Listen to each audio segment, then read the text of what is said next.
Guys, ilalagay lang natin siya sa lamesa at hayaan natin lumamig. Hindi ko muna siya tatakpan agad. For today's video guys, tuturuan ko kayo kung paano gumawa ng toasted garlic.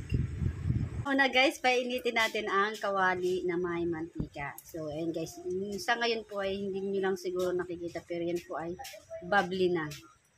Ayan, so hintayin pa natin siyang mas kumulo pa. So ramdam ko na guys yung init niya. So ngayon itatry natin kung siya ba ay pwede nang lagyan ng bawang. Pwede kung makakaluto na siya, try natin, lagyan natin ng konti. Ay, pwede na. So, pag ganyan guys, pwede na siyang ilagay.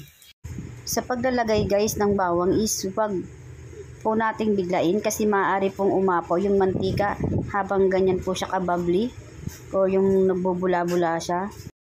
Pag binigla natin siya guys, yung bigla nating itinaktak yung bawang, maaari pong umapaw at maaari pong mag-cause ng sunog. Kaya dahan-dahan lang po or sobrang messy dyan sa inyong pinaglulutuan kasi nga umapaw na ang mantika at bawang sa kawali. Dahil sa pagkakabigla po ng paglagay. Kasi makulo siya guys pag inilagay natin yung bawang. Tinan nyo naman yan, sobrang makulo talaga.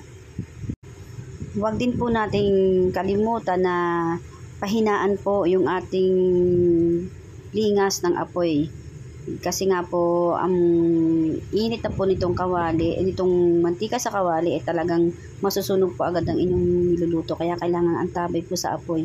Maaari nyo po itong pahinaan bago pa nyo po ilagay yung bawang or after nyo po ilagay yung bawang ay pahinaan nyo po. Tapos halu-haluin lang po natin. Ganyan. Hanggang sa maging golden brown po siya. So, paminsan-minsang halo. Kasi po guys, yung sa gilid niya, mapapansin nyo, kaya yan ang lagi kong hinahalo. Kasi doon po nagsusumiksik po yung mga naluto ng bawang. Yan, mas nauna pong nagiging brown yung mga nasa tagiliran na bawang. Pagkalipas nga ng ilang minuto guys, ay ganyan na po ang naging itsura.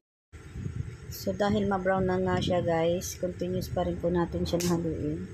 So pag ganito na nga guys ang kulay niya is pwede na po natin siyang ahunin at atin pong salain para makuha po natin yung bawang. Ipaghihiwalayin po natin yung bawang at yung mantika.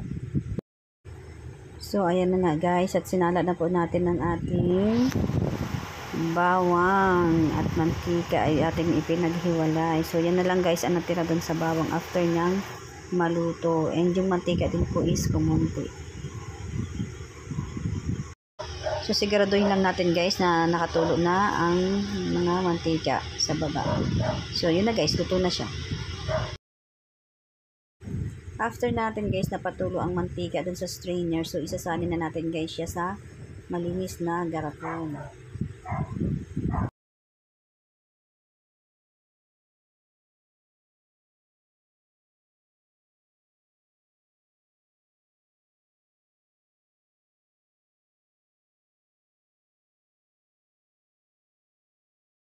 So ito na nga guys, yan, ganyan lang po karami ang ating nakuha.